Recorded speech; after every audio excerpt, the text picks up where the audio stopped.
dilakukan, Ustaz. Wajib. Oh, betul, betul. Kalau secara apa ya, supaya orang lebih paham, gimana? Tahu? Ya tahu, Ustaz. Pikirnya kan dapat Wajib. pahala ditinggal berdosa, Ustaz. Betul. Kalau dilaksanakan wajib itu kalau ditinggalkan berdosa, kalau dilaksanakan pahala. Itulah wajib. Baik, yang kedua sunnah. Kepada anak kita diminta apa itu sunnah? Boleh dikerjakan dan boleh tidak dikerjakan, Ustaz. Oh betul, yang Kalau dikerjakan kita mendapat pahala dan kalau tidak dikerjakan tidak apa-apa. Oke, itulah wajib. Lanjut, biar Bapak jelaskan selanjutnya. Setelah sunnah yaitu mubah. Mubah itu boleh, artinya boleh dilakukan.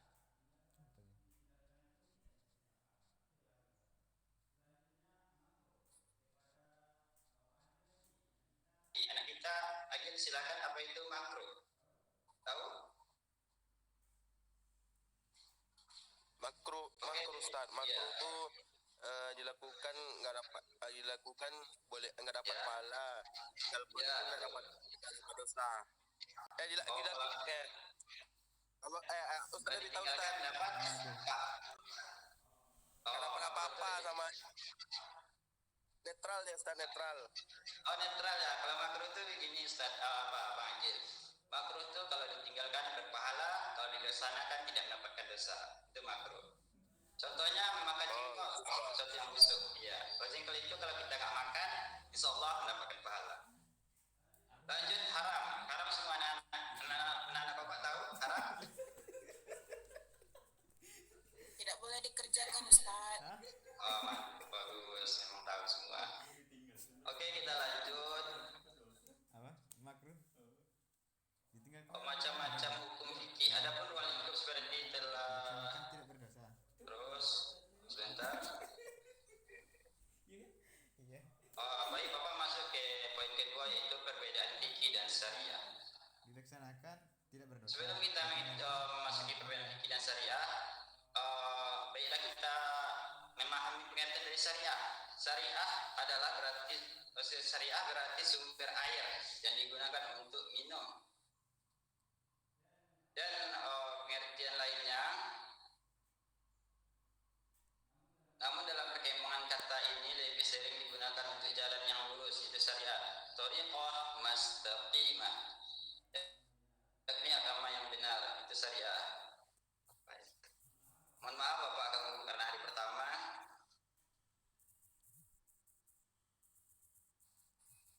Ini pengertian syariah yang lebih signifikan, yang lebih dapat dipahami, yaitu arti syariah menjadi agama yang lurus yang digunakan, yang diturunkan oleh Allah satu-satunya Tuhan semesta alam untuk umat manusia. Mohon maaf, kayaknya pengertiannya kurang.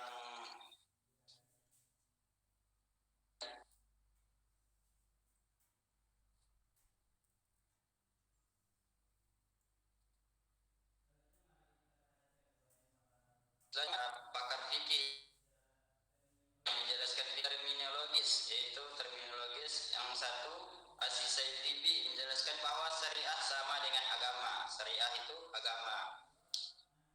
Yang kedua, Anna al-Qatal, pakar fikih dari Mesir mengatakan bahwa syariah merupakan segala ketentuan Allah bagi hambanya yang meliputi akidah, ibadah, akhlak, dan tata kehidupan manusia untuk mencapai kebahagiaan dunia dan akhirat.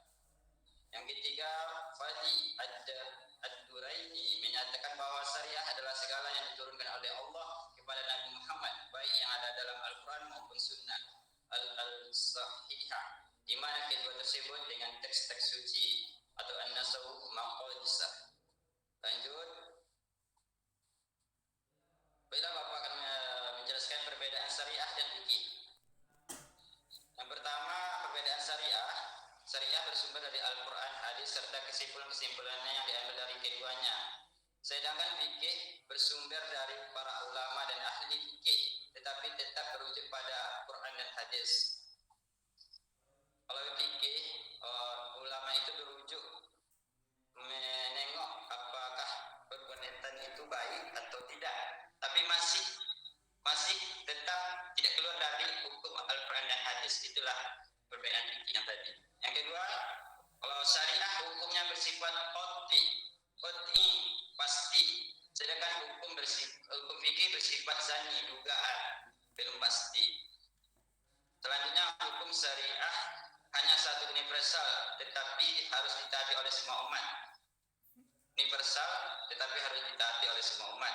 Sedangkan fikih berbagai ragam cara pelaksanaannya. Ini dalam cara pelaksanaan syariah. Syariah itu satu universal. Contohnya sholat. Sholat itu kan menyeluruh, dilaksanakan semua umat Islam. Berbagai ragam cara pelaksanaan yang fikih ini contohnya bisa jadi pelaksanaan merayakan hari raya umat Islam kayak satu Muharram, Maulid Nabi, kan berbagai ragam cara pelaksanaannya. Yang kedua, syariah tidak ada campur tangan manusia. Ulama dalam menetapkannya yaitu Al-Quran dan hadis, tidak ada campur tangan manusia. Al-Quran itu langsung dari Allah turun ke Nabi Muhammad SAW melalui perantara malaikat Jibril. Sedangkan fikih adanya campur tangan ijtihad para ulama dalam menetapkan pelaksanaan hukum. Ijtihad, berijtihad antara ulama. Poin selanjutnya kita masuk ke poin D, yaitu ibadah dan karakteristiknya. Apa itu ibadah? Pengertian ibadah. Oke, Bapak mau bertanya, apa itu ibadah? Ada yang tahu?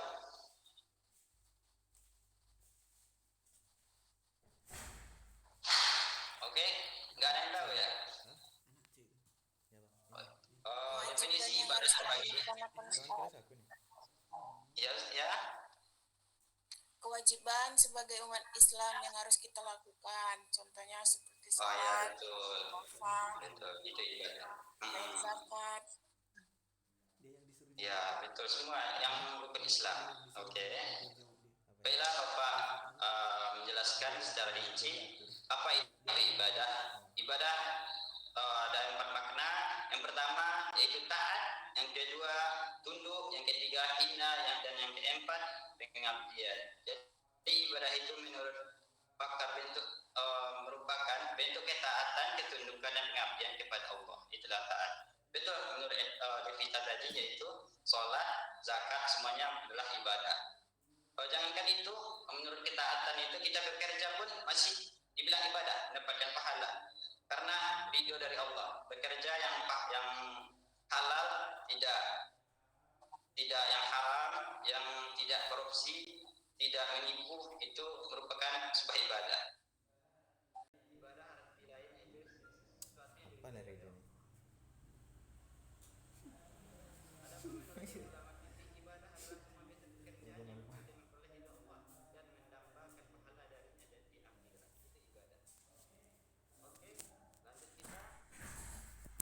Kok nggak dengar ya?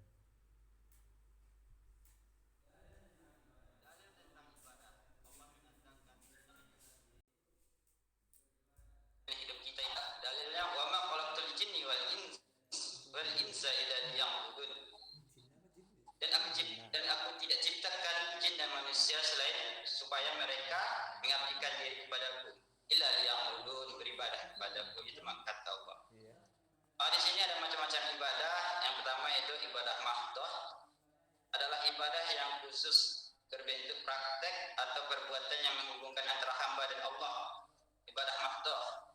Contohnya yang dikatakan di kita tadi yaitu sholat, zakat, puasa, dan haji. Itu adalah ibadah praktek mahdhah yang langsung berhubungan dengan Allah, seperti sholat. Lanjut ada pun ibadah ghairul mahdhah. Apa itu ibadah ghairul mahdhah? Ibadah umum berbentuk hubungan sesama manusia dan manusia. Dan manusia dengan alam yang memiliki nilai ibadah. Contohnya tolong menolong, memberi sedekah, memberi nasihat, itu sudah termasuk ibadah ghairul mahdhah, hubungan antara manusia dan mendapatkan pahala.